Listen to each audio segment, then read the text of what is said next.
ನನ್ನ ಎಲ್ಲ ಮಾಧ್ಯಮ ಮಿತ್ರರಿಗೂ ನಮಸ್ಕಾರ. ಹಾಗೂ ಯಾರೆಲ್ಲ ನನಗೆ ಕಂಟಿನ್ಯೂ ಆಗಿ ಸಪೋರ್ಟ್ ಮಾಡ್ಕೊಂಡು ಬಂದಿದ್ದೀರಾ ಎಲ್ಲರಿಗೂ ಧನ್ಯವಾದ ತಿಳಿಸ್ತೇನೆ. ಇನ್ನು ನನ್ನ ಚಾನಲ್ಗೆ ಯಾರು ಸಬ್ಸ್ಕ್ರೈಬ್ ಆಗಿಲ್ಲ, ಹಾಗೆ ನನ್ನ ವಿಡಿಯೋ ನೋಡ್ತಾ ಇದ್ದೀರಾ, ನನಗೆ ಸಬ್ಸ್ಕ್ರೈಬ್ ಮಾಡಿ ಸಪೋರ್ಟ್ ಮಾಡಿ ಅಂತ ಕೇಳ್ಕೊಳ್ತಿದ್ದೇನೆ.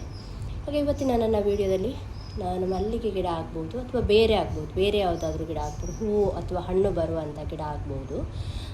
ಅದು ಜಾಸ್ತಿ ಹೂವು ಬರಲಿಕ್ಕೆ ಅಥವಾ ಕಾಯಿ ಬರಲಿಕ್ಕೆ ನಾನಿವತ್ತು ಒಂದು ಫರ್ಟಿಲೈಸರ್ ಆಗ್ಬೋದು ಅಥವಾ ಮಿಕ್ಸರ್ ಆಗ್ಬೋದು, ಆಮೇಲೆ ಯಾವುದಾದ್ರೂ ಒಂದು ಇದಾಗ್ಬೋದು, ಗೊಬ್ಬರ ಆಗ್ಬೋದು, ಆ ಥರ ಹೇಗೆ ಮಾಡೋದು ಅಂತ ಹೇಳಿ ನಾನು ನಿಮಗೆ ತೋರಿಸ್ಕೊಡ್ತಾ ಇದ್ದೇನೆ.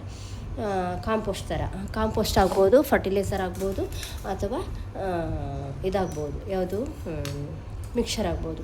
ಯಾವುದಾದ್ರೂ ನಾವು ಹೇಗೆ ಮಾಡ್ಬೋದು ಅಂತ, ನಮ್ಮ ಮನೆಯಲ್ಲಿರುವ ಪದಾರ್ಥಗಳನ್ನು ನಾವು ತಿಂದು ಬಿಸಾಡುವಂಥದ್ದು, ಅದನ್ನು ನಾವು ಹೇಗೆ ಮಾಡ್ಬೋದು ಅಂತ ನಾನು ನಿಮಗೆ ತೋರಿಸ್ಕೊಡ್ತಾ ಇದ್ದೀನಿ. ಇವತ್ತು ಒಂದೇ ಪದಾರ್ಥಗಳಿಂದ ನಾನು 3 ರೀತಿಯನ್ನು ನಾನು ಮಾಡೋದು ನಿಮಗೆ ತೋರಿಸ್ಕೊಡ್ತಾ ಇದ್ದೇನೆ. ಒಂದು ಫರ್ಟಿಲೈಸರು, ಇನ್ನೊಂದು ಮಿಕ್ಸರು, ಇನ್ನೊಂದು ನಾವು ಲಿಕ್ವಿಡ್ ಥರ ಒಂದು ಗೊಬ್ಬರ ಮಾಡಿ ಹಾಕುವಂಥದ್ದು, ಒಂದು ಸ್ಪ್ರೇ ಮಾಡುವಂಥದ್ದು, ಇನ್ನೊಂದು ಫರ್ಟಿಲೈಸರಲ್ಲೇ 2 ರೀತಿ ಮಾಡೋದು ಹೇಗೆ, ಮತ್ತು ಇನ್ನೊಂದು ಮಿಕ್ಸರ್ ಮಾಡೋದು ಹೇಗೆ, ಇನ್ನೊಂದು ಗೊಬ್ಬರ ಮಾಡೋದು ಹೇಗೆ ಅಂತ ನಾನು ನಿಮಗೆ ಹೇಳ್ತಿದ್ದೇನೆ. ಈ ಥರ ನಾವು ಬಾಳೆಹಣ್ಣಿನ ಸಿಪ್ಪೆಯನ್ನು ತಗೊಂಡು ತಿಂದು ಬಿಸಾಡ್ತೇವಲ್ಲ, ಅದರಿಂದ ನಾವು ಎಷ್ಟು ಹೆಲ್ಪ್ಫುಲ್ ಆಗುತ್ತೆ ಅಂತ ನಾವು ನೋಡ್ಬೋದು. ತುಂಬ ಬೆನಿಫಿಟ್ ಇದೆ ಇದರಿಂದ.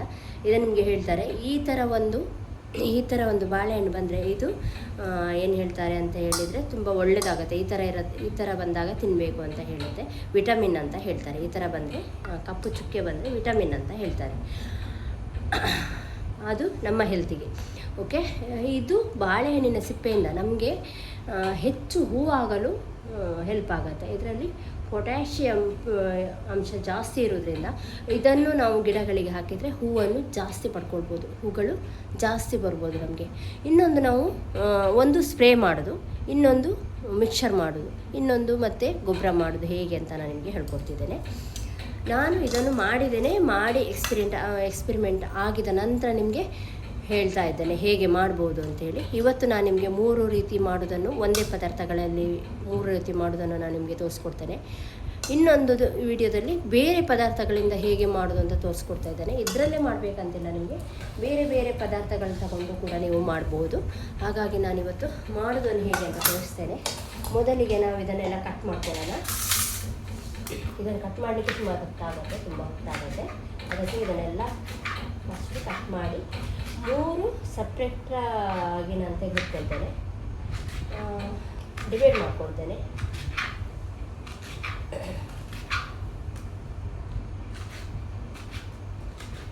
ಚಿಕ್ಕದಾಗಿ ಕಟ್ ಮಾಡ್ಕೊಳ್ಬೇಕು. ಹೀಗೆ ನಾವು ಯಾವುದು ಮಾಡೋದಾದರೂ ಹೀಗೆ ಕಟ್ ಮಾಡಿಕೊಂಡ್ರೆ ಒಳ್ಳೆಯದಾಗತ್ತೆ. ಒಂದು ಕಾಂಪೋಸ್ಟ್ ಮಾಡೋದಾದ್ರೂ ಕೂಡ ಕಟ್ ಮಾಡಿಕೊಂಡ್ರೆ ಬೇಗ ಕಾಂಪೋಸ್ಟ್ ಆಗುತ್ತೆ. ಇನ್ನೊಂದು ಫರ್ಟಿಲೈಸರ್ಗೆ ನಾವು ಈ ಥರ ಕಟ್ ಮಾಡಿದಾಗ ಇದರದ್ದು ಎಲ್ಲ ಪ್ರಮಾಣವು ಕೂಡ ನೀರಿನಲ್ಲಿ ಸೇರಿಕೊಳ್ಳುತ್ತೆ. ಹಾಗಾಗಿ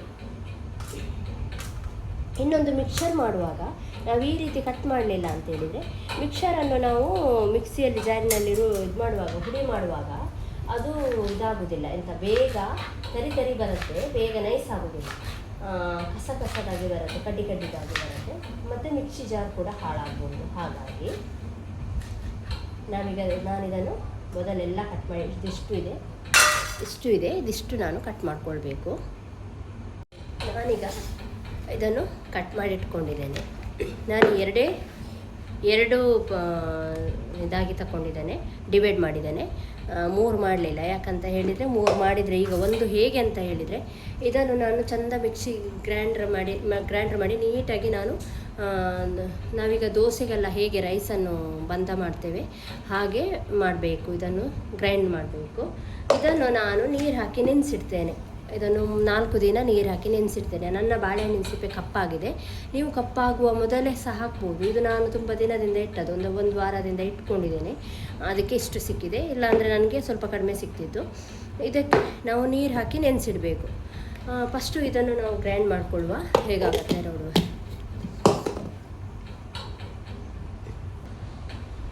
ನಾನು ಇವಾಗ ಇದನ್ನು ಈ ಪಾತ್ರೆಗೆ ಹಾಕ್ತೀನಿ, ಯಾಕಂತ ಹೇಳಿದರೆ ದೊಡ್ಡದು ಬೇಕಿದ್ದಕ್ಕೆ. ಇದರಲ್ಲಿ ಅರ್ಧ ನೀರು ಹಾಕಬೇಕು, ಯಾಕಂದರೆ ಸ್ವಲ್ಪ ಜಾಸ್ತಿ ಇದೆ ಅಲ್ಲ. ಹಾಗಾಗಿ ನೋಡಿ, ಇದು ಗ್ರೈಂಡ್ ಮಾಡಿರೋದು ಈ ಕಲರ್ ಬಂದಿದೆ, ಹೀಗೆ ಬಂದಿದೆ, ಕಪ್ಪು ಕಲರಾಗಿ ಬಂದಿದೆ ನೋಡಿ. ಇದನ್ನು ನಾನು ಇದಕ್ಕೆ ಹಾಕ್ತೇನೆ. ನಾನು ನಿಮಗೆ ಇದನ್ನು ಗಿಡಕ್ಕೆ ಹೇಗೆ ಹಾಕಬೇಕಂತ ತೋರಿಸ್ತೇನೆ. ಮಿಕ್ಸಿ ಜಾರ್ ಕೂಡ ನಾನು ತೊಳೆದು ಹಾಕಿದೆ ಇದಕ್ಕೆ. ಇವಾಗ ಏನು ಮಾಡಬೇಕಂತ ಹೇಳಿದರೆ ಇದಕ್ಕೆ ನೀರು ಹಾಕಬೇಕು. ಇದನ್ನು ಒಂದು 20 ಲೀಟರ್ ನೀರಿಗೆ ಮಿಕ್ಸ್ ಮಾಡಬೇಕು. ಇದರಲ್ಲಿರುವುದನ್ನು 20 ಲೀಟರ್ ನೀರಿಗೆ ಮಿಕ್ಸ್ ಮಾಡಬೇಕು. ಇನ್ನೊಂದು ರೀತಿಯಲ್ಲಿ ಹೇಗೆ ಮಾಡ್ಬೋದು ಅಂತ ಹೇಳಿದರೆ, ಈ ಥರ ಕಟ್ ಮಾಡಿ ಇಟ್ಕೊಂಡಿರ್ತೀವಲ್ಲ ನಾವು, ಬಿಸಿಲಿರುವಾಗಾದರೆ ಒಣಗಿಸಿಬಿಟ್ರೆ ಇದು ಚೆಂದಾಗಿ ಒಣಗ್ತದೆ, ಗರಿಗರಿಯಾಗಿ ಒಣಗ್ತದೆ. ಇದನ್ನು ನಾವು ಮಿಕ್ಸಿ ಜಾರಿಗೆ ಹಾಕಿ ಗ್ರೈಂಡ್ ಮಾಡಿದಾಗ ಅದು ಒಂದು ಸಣ್ಣ ಕಾಂಪೋಸ್ಟ್ ಆಗಿ ನಮಗೆ ಬದಲಾಗ್ತದೆ. ಅಂದರೆ ಮಿಕ್ಸರ್ ಥರ ಬರುತ್ತೆ, ನಾವು ಅಂಗಡಿಯಲ್ಲಿ ಮಿಕ್ಸರ್ ತರ್ತೇವಲ್ಲ ಆ ಥರ ಬರುತ್ತೆ. ಇದನ್ನು ನಾವು ಬುಡಕ್ಕೆ ಗೊಬ್ಬರವಾಗಿ ಹಾಕ್ಬೋದು. ಈಗ ಅಂತ ಹೇಳಿದರೆ ಇದು ಕೊಳೀತದೆ, ಅಂದರೆ ಮಣ್ಣಿನ ಜೊತೆಗೆ ಸೇರಲಿಕ್ಕೆ ತುಂಬ ಟೈಮ್ ತಗೊಳ್ಳುತ್ತೆ. ಮತ್ತು ಇನ್ನೊಂದು ಏನಾಗಿದೆ ಅಂತ ಹೇಳಿದರೆ ಕೀಟ ಬರುತ್ತೆ. ನಾವು ಒಣಗಿಸಿ ಹುಡಿ ಮಾಡಿ ಹಾಕಿದರೆ ತುಂಬ ಒಳ್ಳೆಯದು ನಮಗೆ. ನಾವು ಒಣಗಿಸಿ ಹುಡಿ ಮಾಡಿ ಇಟ್ಕೊಂಡ್ರೆ ಮಳೆಗಾಲದಲ್ಲಿ ಸಹ ಹಾಕ್ಬೋದು. ಇದನ್ನು ಬುಡಕ್ಕೆ ಮೇಲಿಂದನೂ ಸಹ ಹಾಕ್ಬೋದು, ಮಣ್ಣಿನ ಒಳಪದ್ರ ಸಹ ಹಾಕ್ಬೋದು, ಎಂಥ ಪ್ರಾಬ್ಲಮ್ ಇಲ್ಲ. ಇದನ್ನು ಇನ್ನೊಂದು ಎಂತ ಹೇಳೋದಂತ ಹೇಳಿದರೆ, ನಾವು ಡೈರೆಕ್ಟ್ ಕಾಂಪೋಸ್ಟ್ ಡಬ್ಬಿಗೆ ಕೂಡ ಹಾಕ್ಬೋದು. ನಾನು ಕೂಡ ಮಾಡ್ತಾ ಇದ್ದೇನೆ, ಅದನ್ನು ವಿಡಿಯೋ ನಿಮಗೆ ತೋರಿಸ್ತೇನೆ. ಈಗ ನಾವು ಇದಕ್ಕೆ ನೀರು ಹಾಕ್ಕೊಳ್ಳುವ. ಇದಕ್ಕೆ ನಾನು ನೀರು ಹಾಕಿಬಿಟ್ಟು ಸೈಡ್ ಮುಚ್ಚಿಡ್ತೇನೆ. 4 ದಿನ ನಾನು ಹೀಗೆ ಮುಚ್ಚಿಡ್ತೇನೆ. ಇದಕ್ಕೆ ಮುಚ್ಚಲಿಕ್ಕೆ ಈ ಥರ ಸನ್ಮೇಕ್ ಸೀಟಿಂದ ನಾನು ಹೀಗೆ ಮುಚ್ಚಿಡ್ತೇನೆ. ಇದು ಅಥವಾ ಬೇರೆ ಏನಾದರೂ ತಗೊಳ್ಬೋದು, ತೊಂದರೆ ಇಲ್ಲ. ಇದು ಸ್ವಲ್ಪ ದೊಡ್ಡದಾಗತ್ತೆ, ಓಡಾಡಲಿಕ್ಕೆಲ್ಲ ಪ್ರಾಬ್ಲಮ್ ಆಗುತ್ತೆ. ಬೇರೆ ಏನಾದ್ರು ಮುಚ್ತೇನೆ ನಾನು. ಮತ್ತೆ ಇನ್ನೊಂದಿದೆ ನೋಡಿ, ಈ ಥರ ನಾನು ಮುಚ್ಚಿ ಹೀಗೆ ಇಡ್ತೇನೆ. ಇಲ್ಲ ಅಂತ ಹೇಳಿದರೆ ಬೇರೆ ಏನಾದರೂ ತೆಗೆದು, ನಾಯಿ ಏನಾದ್ರು ತೆಗೆದ್ರೆ ಬಿದ್ದೋದ್ರೆ ಕೀಟ ಆಗುತ್ತೆ, ಸೊಳ್ಳೆ ಬರುತ್ತೆ, ನುಸಿ ಬರುತ್ತೆ. ಹಾಗಾಗಿ ಈಗ ನೋಡಿ, ನಾನು ಈ ಬಕೆಟಲ್ಲಿ ಮಿಕ್ಸ್ ಮಾಡ್ತೇನೆ. ಈ ಬಾಲ್ಡಿಯಲ್ಲಿ ಇದರಲ್ಲಿ ಫುಲ್ ಆಗುವಷ್ಟು ನಾನು ನೀರು ಹಾಕಿ ಮಿಕ್ಸ್ ಮಾಡ್ಕೊಳ್ತೇನೆ. ನನ್ನದು ಸ್ವಲ್ಪ ತರಿ ಇದೆ. ನಿಮಗೆ ಬೇಕಿದ್ದರೆ ಇದನ್ನು ಗಾಳಿಸ್ಕೊಳ್ಬೋದು, ಜಾಲರಿಂದ ಗಾಳಿಸ್ಕೊಳ್ಬೋದು, ಇಲ್ಲಾಂದರೆ ಡೈರೆಕ್ಟ್ ಕೂಡ ಹಾಕ್ಬೋದು. ಈಗ ನೋಡಿ, ಫುಲ್ಲು ನೀರು ಹಾಕಿದ್ದೇನೆ ಇದಕ್ಕೆ ನಾವು ಹೀಗೆ ಮಿಕ್ಸ್ ಮಾಡ್ಕೊತಾ ಹೀಗೆ ಎಲ್ಲ ಗಿಡಗಳಿಗೂ ಇಷ್ಟು ಹಾಕಿದರೆ ಸಾಕಾಗತ್ತೆ. ನೋಡಿ, ಜಾಸ್ತಿ ಬೇಕಿದ್ರೆ ಹಾಕ್ಕೊಳ್ಬೋದು. ನಾನು ಎಲ್ಲ ಗಿಡಗಳಿಗೆ ಹಾಕುವ ಅಂಥೇಳಿ ಸ್ವಲ್ಪ ಹಾಕ್ತೇನೆ. ಈ ಥರ ನೋಡಿ, ಸ್ವಲ್ಪ ಹಾಕ್ತೇನೆ.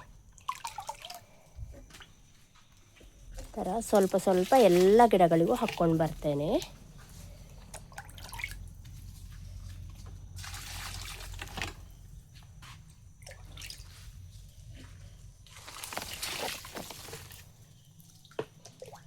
ಇದರಿಂದ ನಮ್ಮ ಗಿಡದ ಹೆಲ್ತಿ ಜಾಸ್ತಿ ಆಗುತ್ತೆ. ಅಂದರೆ ಜಾಸ್ತಿ ಚಿಗುರು ಬರಲಿಕ್ಕೆ, ಯಾವುದು ಗಿಡ ಚಿಗುರು ಬರೋದಿಲ್ಲ ನೋಡಿ, ಅದು ನಮಗೆ ಹೆಲ್ಪ್ ಆಗುತ್ತೆ ಚಿಗುರು ಬರಲಿಕ್ಕೆ. ಹಾಗಾಗಿ ನಾವು ಈ ಥರ ಒಂದು ಫರ್ಟಿಲೈಸರ್ ಮಾಡಿಕೊಂಡ್ರೆ ಒಳ್ಳೆಯದು. ನೋಡಿ, ನೀವು ಗಿಡ ನೋಡಿ ಹಾಕಿ. ನಾನು ಸ್ವಲ್ಪ ದೊಡ್ಡ ಇರೋ ಗಿಡಕ್ಕೆ ಸ್ವಲ್ಪ ಜಾಸ್ತಿ ಹಾಕ್ತೇನೆ. ಈ ಥರ ಇದರಿಂದ ನಮಗೆ ಯಾವುದು ಲಾಸ್ ಇಲ್ಲಲ್ವಾ, ನಮ್ಮ ಮನೆಯಲ್ಲಿ ಇರುವಂಥದ್ದು ಇದು. ನಾವು ಬಾಳೆಹಣ್ಣನ್ನು ತಿಂತೇವೆ, ಅದರ ಸಿಪ್ಪೆಯಿಂದ ಹೀಗೆ ಮಾಡ್ಕೊಳ್ಬೋದಲ್ಲ. ಹಾಗಾಗಿ ನೋಡಿ, ಈ ಥರ ಚಿಕ್ಕ ಗಿಡ ಇದ್ದರೂ ಕೂಡ ಈ ಥರ ಹಾಕ್ಕೊಂಡು ಬರ್ಬೋದು ನಾವು. ಒಳ್ಳೆಯದಾಗತ್ತೆ ಹೀಗೆ ಹಾಕ್ಕೊಂಡು ಬರ್ಬೋದು ನೋಡಿ. ಆದರೆ ಕೀಟ ಆಗತ್ತೆ, ಜಾಗ್ರತೆ ಮಾಡಬೇಕು. ನುಸಿ ಬರುತ್ತೆ, ವೈಟ್ ಪ್ಲೇಸ್ ಹೇಳ್ತಾರಲ್ಲ, ಅದು ಬರುತ್ತೆ ಇದನ್ನು ಹಾಕಿದರೆ. ಯಾರು ನೀವು ಮಾಡಬೇಕು ಅಂತ ನೀವು ಡಿಸೈಡ್ ಮಾಡ್ಕೊಂಡಿದ್ದೀರಿ, ಇದನ್ನು ಮಳೆಗಾಲದಲ್ಲಿ ಮಾಡಬೇಡಿ, ಮಳೆ ನಿಂತ ನಂತರ ಮಾಡಿ. ನೀವು ಬಾಳೆಹಣ್ಣಿನ ಸಿಪ್ಪೆಯಿಂದ ಫರ್ಟಿಲೈಸರ್ ಮಾಡಲಿಕ್ಕಾಗತ್ತೆ ಹೇಳಿದ್ದೆಲ್ಲ ನಾನು, ಅದನ್ನಾದರೆ ಮಾಡ್ಬೋದು. ಸ್ಪ್ರೇ ಮಾಡೋದನ್ನು ಮಾಡ್ಬೋದು. ಆದರೆ ನೀವು ಮಳೆ ಕಡಿಮೆ ಇರುವಾಗ, ಬಿಸಿಲಿರುವಾಗ ಹಾಕಬೇಕು. ಯಾಕಂತ ಹೇಳಿದರೆ ಅದು ಈಗ ನೀವು ಹಾಕಿದರೆ ಅಂದರೆ ಮಳೆ ಜೋರಿರುವಾಗ ಹಾಕಿದರೆ ತೊಳೆದು ಹೋಗುತ್ತೆ. ಸ್ವಲ್ಪನಾದರೂ 1 ಅವರ್ ಆದರೂ ಬಿಸಿಲಿರಬೇಕು. ಹಾಗೆ ನೋಡಿ, ಎಲ್ಲ ಗಿಡಕ್ಕೂ ನಾನು ಈ ಥರ ಹಾಕ್ಕೊಂಡು ಬರ್ತಾಯಿದ್ದೀನಿ. ಎಲ್ಲ ಗಿಡಕ್ಕೂ ಹಾಕ್ಕೊಂಡು ಬರ್ತಾಯಿದ್ದೇನೆ. ಏಕಂತೇಳಿ ನಾನು ಸುಮ್ಮನೆ ಬಾಯಲ್ಲಿ ಹೇಳಿದರೆ ನಿಮಗೆ ಅದು ಹೇಗೆ ಗೊತ್ತಾಗತ್ತೆ ಅಲ್ವಾ, ನಾನು ಮಾಡಿ ತೋರಿಸಿದರೆ ನಿಮಗೆ ಗೊತ್ತಾಗೋದು. ಹಾಗಾಗಿ ನಾನು ಹೇಗೆ ಮಾಡ್ತೇನೆ ನನ್ನ ಗಿಡಗಳಿಗೆ ಆರೈಕೆ ಅಂತ ನಾನು ನಿಮಗೆ ತೋರಿಸ್ತಿದ್ದೇನೆ.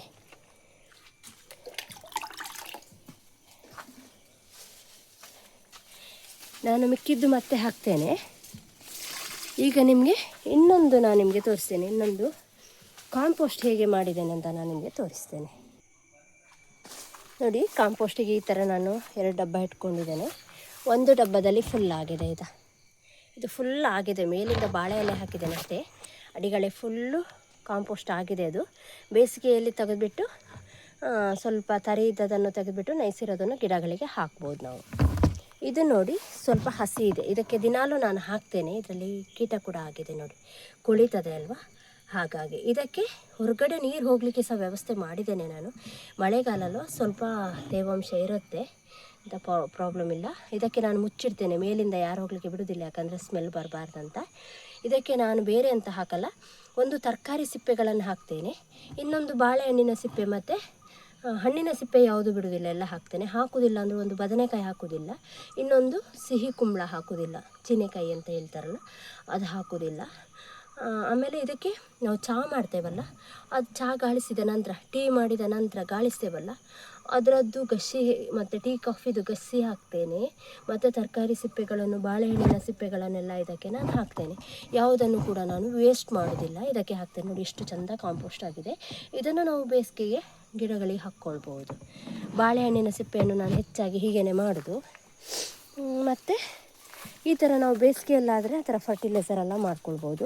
ಈಗ ನಾನು ಯಾಕೆ ಹಾಕ್ತಾ ಇದ್ದೇನೆ ಅಂತ ಹೇಳಿದರೆ, ನನ್ನ ಮಲ್ಲಿಗೆ ಗಿಡಕ್ಕೆ ನೀರು ಬೀಳುವುದಿಲ್ಲ, ಹಾಗಾಗಿ ನಾನೀಗ ಹಾಕ್ಕೊಳ್ತಾ ಇದ್ದೇನೆ. ನೀವು ಹೀಗೆ ಹಾಕಬೇಡಿ, ಸ್ವಲ್ಪ ಬಿಸಿಲಾದ ನಂತರ ಹಾಕಿ. ಈ ಥರ ಗ್ರೈಂಡ್ ಮಾಡಿಬಿಟ್ಟು. ನೋಡಿದ್ರಲ್ಲ ಸ್ನೇಹಿತರೆ, ಇಷ್ಟಿದೆ. ನಾನು ಮಿಕ್ಕಿದ್ದನ್ನು ನಾನು ಗಿಡಗಳಿಗೆ ಹಾಕ್ತೇನೆ, ಸ್ವಲ್ಪ ಗಿಡಗಳಿಗೆ ಹಾಕ್ತೇನೆ. ಇವಾಗ ನನ್ನ ವಿಡಿಯೋ ಮುಗಿಸ್ತಾ ಇದ್ದೇನೆ. ನಿಮಗೆ ಅರ್ಥ ಆಯಿತು ಅಂತ ಅಂದ್ಕೊಂಡಿದ್ದೇನೆ. ಏನೇ ನಿಮಗೆ ಡೌಟ್ ಇದ್ದರೂ ಕೂಡ ನನ್ನ ಹತ್ರ ಕೇಳಿ, ನಾನು ಹೇಗೆ ಮಾಡಿದೆ ಅಂತ ಹೇಳ್ತೇನೆ. ನಿಮಗೆ ಇನ್ನೊಂದು ಫರ್ಟಿಲೈಸರನ್ನು ಸ್ಪ್ರೇ ಮಾಡೋದು ಕೂಡ ನಾನು ವಿಡಿಯೋ ಮಾಡ್ತೇನೆ. ಹಿಂದೆ ಒಂದು ವಿಡಿಯೋ ಮಾಡಿ ಹಾಕಿದ್ದೇನೆ. ಇನ್ನೊಂದು ಮತ್ತೆ ನಾನು 2 ದಿನ ಬಿಟ್ಟು 3 ದಿನ ಬಿಟ್ಟು ಮತ್ತೆ ನಾನು 4ನೇ ದಿನಕ್ಕೆ ನಂದು ಫರ್ಟಿಲೈಸರ್ ರೆಡಿ ಆಗುತ್ತಲ್ಲ, ಅದನ್ನು ಸಹ ನಾನು ಸ್ಪ್ರೇ ಮಾಡುವಾಗ ನಿಮಗೆ ನಾನು ವಿಡಿಯೋ ಮಾಡಿ ಹಾಕ್ತೇನೆ. ಇವತ್ತಿನ ವಿಡಿಯೋ ಮುಗಿಸ್ತಾ ಇದ್ದಾನೆ. ವಿಡಿಯೋ ಇಷ್ಟ ಆಯಿತು ನಿಮಗೆ ಅಂತ ಹೇಳಿದರೆ ನನಗೆ ಲೈಕ್ ಮಾಡೋದು, ಕಮೆಂಟ್ ಮಾಡೋದು, ಸಬ್ಸ್ಕ್ರೈಬ್ ಮಾಡೋದು ಮರಿಬೇಡಿ. ಸಪೋರ್ಟ್ ಮಾಡ್ತಾನೇ ಇರಿ ಅಂತ ಕೇಳ್ಕೊಳ್ತೇನೆ. ಇಂಥ ವಿಡಿಯೋ ಮಾಡಲಿಕ್ಕೆ ನನಗೆ ಸಪೋರ್ಟ್ ಮಾಡಿ. ನಿಮ್ಮ ಸಪೋರ್ಟಿನೊಂದಿಗೆ ಇನ್ನೊಂದು ವಿಡಿಯೋದಲ್ಲಿ ಬರ್ತೇನೆ. Thank you. Bye bye.